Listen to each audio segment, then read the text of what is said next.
And now it's time for the Douglas Propane Howe Bulldogs Head Coaches Show with Zack Hudson. All right, Coach, a 35-7 loss to Pottsboro. Really good team a week ago. We knew they were going to be a good team, and you talked about in the Coaches Show that playing those good teams early are kind of good because they sometimes expose your weakness. And did you find that to come true? We did. We have some goals that we're going to put into place for our team now, and as a whole, and getting 2 first downs on every drive, and stopping them every drive, the first drive of each half. And I think those are 2 big goals that we need to reach to help with momentum and help with field position. I think that's about 80% of the game these days in high school football. And if they get that momentum from the get-go, it's hard to slow it down sometimes. And then at the same time, if your offense doesn't score, you at least got to change the field.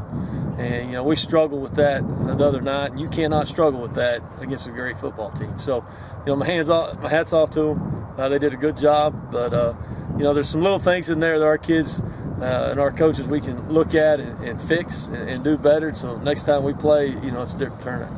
I thought your defense played exceptionally well, especially in the secondary, holding Miles Mitchison and their great offensive weapons to under 200 yards passing. I thought that was a good thing for you guys. Well, it was. I thought our kids did a great job of, knowing what their weapons are, taking it away, making them play left-handed and do some things that they're not used to doing, call some plays they don't usually call. And so anytime you can do that, you're helping yourself. With Hunter back there, we only saw him play for about 3 quarters the whole season. So that was something different for us. We couldn't really game plan for, not knowing what we were going to see. And, he's an exceptional athlete. But for the most part, I was proud of our kids. We only had 1 misalignment all night, which is pretty good for a high school football game. And so I was proud of them for going out and focusing and getting that job done. We know you're getting some key players back from injury. Brent Masters, we thought we might see him on Friday night. Is he back and ready to go for this week? He's 100%. Last week there were still some little issues bothering him a little bit, and so he was on a need-be basis. If somebody went down, he could go in, but we weren't going to put him in the game unless somebody went down and we needed him. And he just needed kind of that extra weekend and that extra week just to strengthen those muscles up. But I think he's 100% now. He's ready to go, and I'm ready to see him out there. All right, let's take a quick timeout, and we'll hear from Douglas Propane. Here in North Texas, we get ice storms, but we don't let that slow us down. We still take care of our priority customers. If we have customers that we can't reach with the large truck, we'll actually send them smaller trucks and transfer some propane out of cylinders to get them through until the ice thaws and we can get the larger vehicles in there to make a delivery.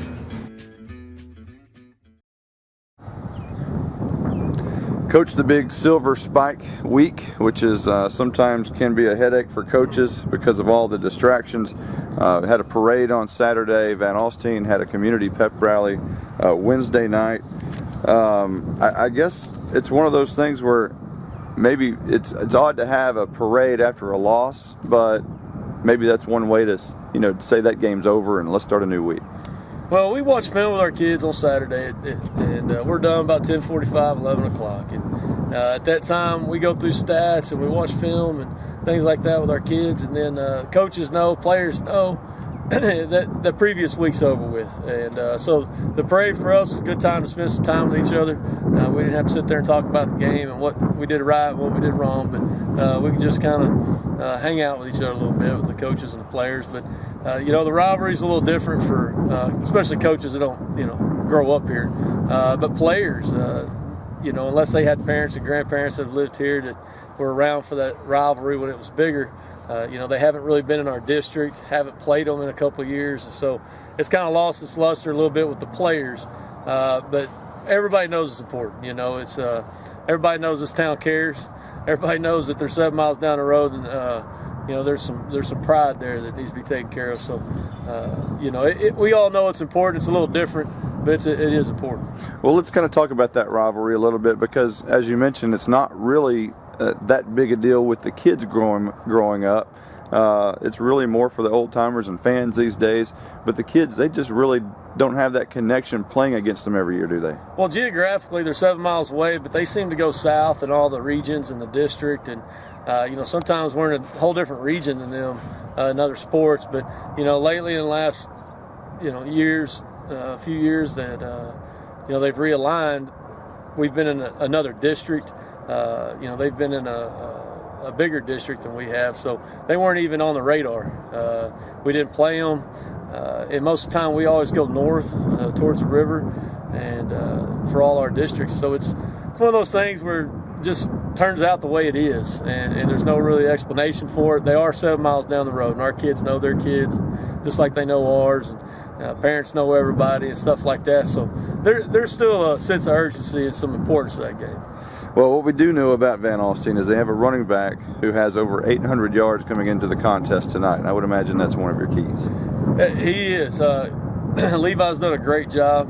Garrett Patterson's OC over there, he does a great job of getting him some space to run in. He likes to cut back and do some things like that. So, it's going to be a big challenge for us. But their quarterback's a sophomore, but every week he gets a little bit better. So, he's going to be a big factor in this game. What that quarterback does. So, our defense has to step up once again to stop those weapons. And our offense got turned on. Coach Miller does a great job with that defense, and it's just one of those things that we have to show up every week. We knew that going into this year. And there's not a down week. We got to show up, play our 100% every week. So we saw about 4 or 5 passes from your quarterback a week ago. Is that something we'll see more of, or you just want to line it up and run it and make them dictate? Well, we were struggling, running the football. And, we had some success right there in that first drive, getting a first down. We had a fourth and long. It wasn't really a punting situation, wasn't really a field goal situation. So we went for it, had some success doing it. So went back to it later on, had some guys open still. We got to do a better job of executing those plays. But every time we ran it, somebody was open. And so it was kind of hard not to go back to it. But, most of the time other things happen during the play. And, of course, we're all old school around here. And if you can run it down the throat, we're going to run it down the throat. And there ain't no sense putting the ball in the air. But if there's an opportunity that we might could change the momentum a little bit, change the field position and things like that with the pass, and then we'll try to take advantage of it. You've been listening to the Douglas Propane Howe Bulldogs Coaches Show with Zack Hudson.